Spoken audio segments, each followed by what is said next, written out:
Baik, Assalamualaikum warahmatullahi wabarakatuh.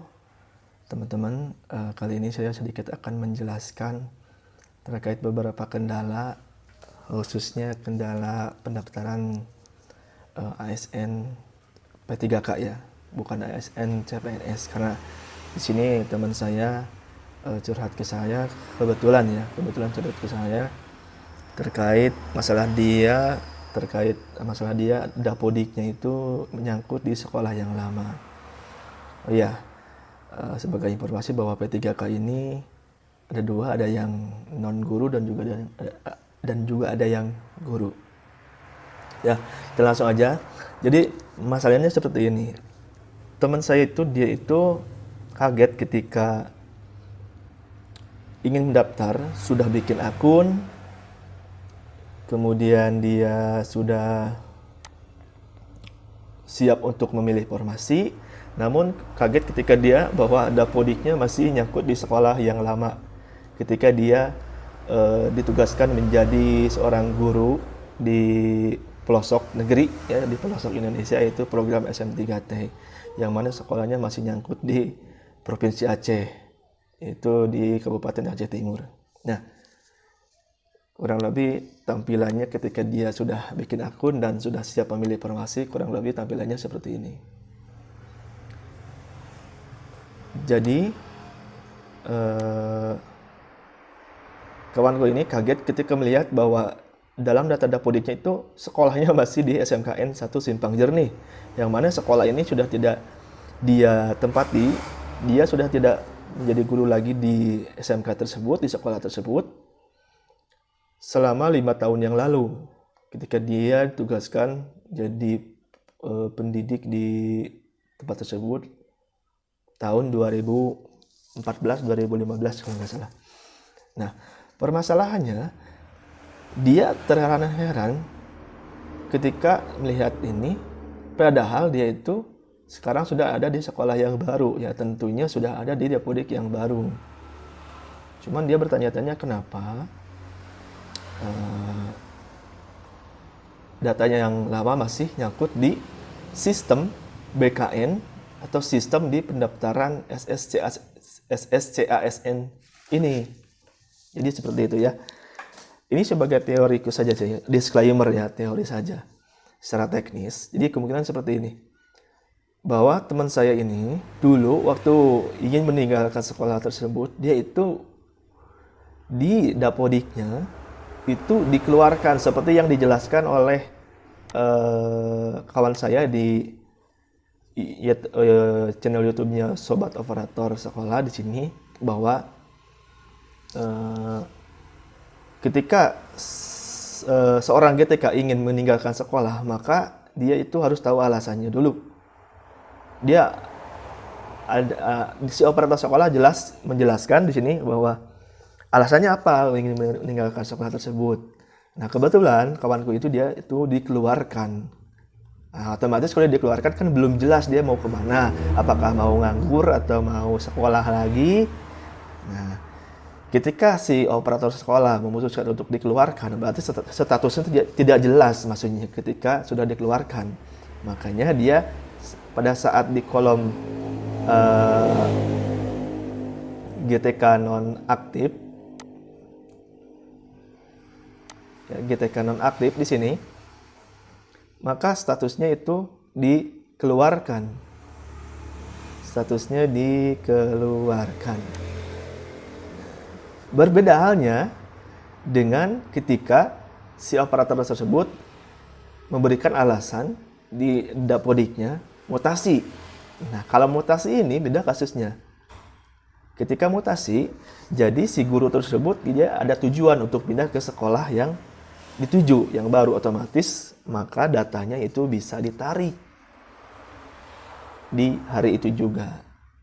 Bisa ditarik, tapi untuk sinkronisasi untuk bisa muncul di database dapodik seluruh Indonesia itu mungkin perlu waktu, karena menurut informasi bahwa sinkronisasi dapodik oleh operator sekolah itu terjadwal, tidak bisa sembarangan. Ya, misalkan wilayah ini, wilayah Indonesia Barat, wilayah Indonesia Tengah, wilayah Indonesia Timur, itu ada jadwalnya ternyata. Kenapa saya memberikan alasan seperti ini karena gini, kawan saya itu dia ditempatkan di sekolah tersebut itu 3 orang SM3T. Yang 2 itu ternyata datanya sudah pindah ke sekolah yang baru. Kenapa seperti itu? Karena temennya yang 2 itu dia itu posisinya setelah dikeluarkan waktu sebelum ini ya, sebelum ada informasi P3K ini, dia itu sudah merubah dari dikeluarkan menjadi mutasi. Nah, otomatis kawannya yang 2 itu sekarang sudah ada di maksudnya gini, data yang awalnya di Simpang Jernih ini dia itu sudah pindah ke sekolah yang baru, sudah ditarik data. Nah, istilahnya itu katanya tarik data, menarik data. Tuh, jika pemilihannya mutasi. Kalau memilihnya dikeluarkan, otomatis tidak ada sekolah yang menampung, datanya itu masih menempel di data Dapodik lama. Di nonaktif itu masih muncul.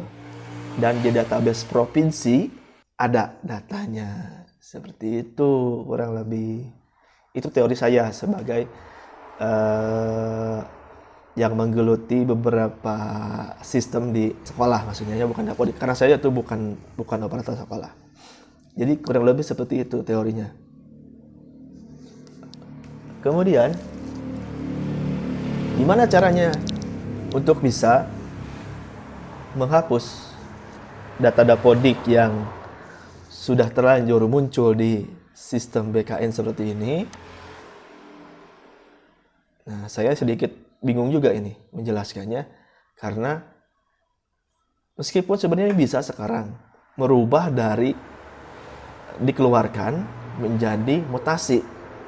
Cuman kan tadi saya bilang bahwa untuk sinkronisasi ke pusat itu perlu waktu dan terjadwal. Oke, dari sekolah sekarang statusnya udah jadi mutasi, tapi belum tentu akan muncul di sistem BKN ini menjadi sekolah yang baru. Sebenarnya seperti itu.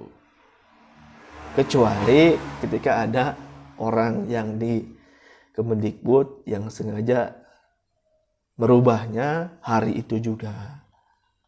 Seperti itu. Artinya agak sedikit pesimistis kalau ingin merubah ke sekolah yang baru di dalam waktu seminggu ini, sementara pendaftaran P3K ini kan tinggal beberapa hari lagi. Solusinya gimana? Iya, sejauh ini kawan-kawan dari Basker MSC atau wadah atau himpunan dari para alumni SM3T itu memiliki suatu organisasi namanya MSI, Masyarakat SM3T Indonesia. Jadi mereka ini berinisiatif untuk bisa membantu kawan-kawan yang mengalami kendala seperti ini dengan cara langsung menghubungi orang-orang dari GTK Kemendikbud. Karena kebetulan Bang Hairudin atau ketua dari MSI Indonesia ini adalah orang terdekat dari GTK untuk program SM3T. Semoga aja ada solusi bagi kawan-kawan. Tapi kalau pahit-pahitnya nanti sampai akhir pendaftaran itu tanggal 20-21 itu masih tetap seperti ini, ya kemungkinan saya sarankan tetap diambil saja pemerintah Aceh, karena toh di formasinya juga bisa milih sekolahnya, dan ketika upload dokumen juga tidak ada surat menyurat ke instansi terkait di atas materi 10.000 katanya tidak ada. Yang berat bagi kawanku itu adalah ketika dia itu sekarang statusnya kan sudah menikah, sudah punya anak 2 lagi, jadi agak sedikit berat untuk pergi ke Aceh, sementara dia posisinya ada di jauh dari provinsi Aceh ini. Jadi seperti itu kawan-kawan ya.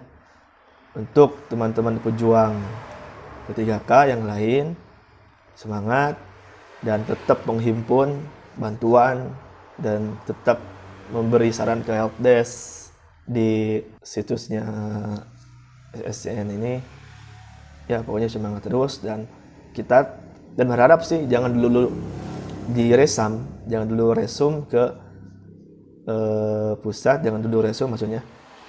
Tunggu dulu informasi terbaru, berharap sih ada informasi terbaru dan solusi yang terbaru bagi kawan-kawan lulusan PPG, baik itu PPG SM3T, PPG Prajabatan, PPG guru PPGT ya, PPGT, dan juga PPG Daljam, dan juga PLPG ya, PLPG. Mungkin ada PLPG juga, orang-orang yang angkatan lama itu namanya kan PLPG. Ternyata banyak di grup. Oh ya, nanti grupnya saya share di deskripsi. Itu grup, ada grup khusus diskusi dan curhatan bagi para calon pelamar P3K, grup Telegram ya. Kalau yang WA sepertinya sudah penuh. Ya, di situ kalian boleh menuangkan isi hati terkait kendala di pendaftaran P3K ini. Mungkin itu aja sedikit penjelasan di permasalahan ini. Semoga bisa membantu, dan next saya akan bikin video lagi terkait permasalahan yang mungkin belum saya bahas di video kali ini. Terima kasih. Assalamualaikum warahmatullahi wabarakatuh.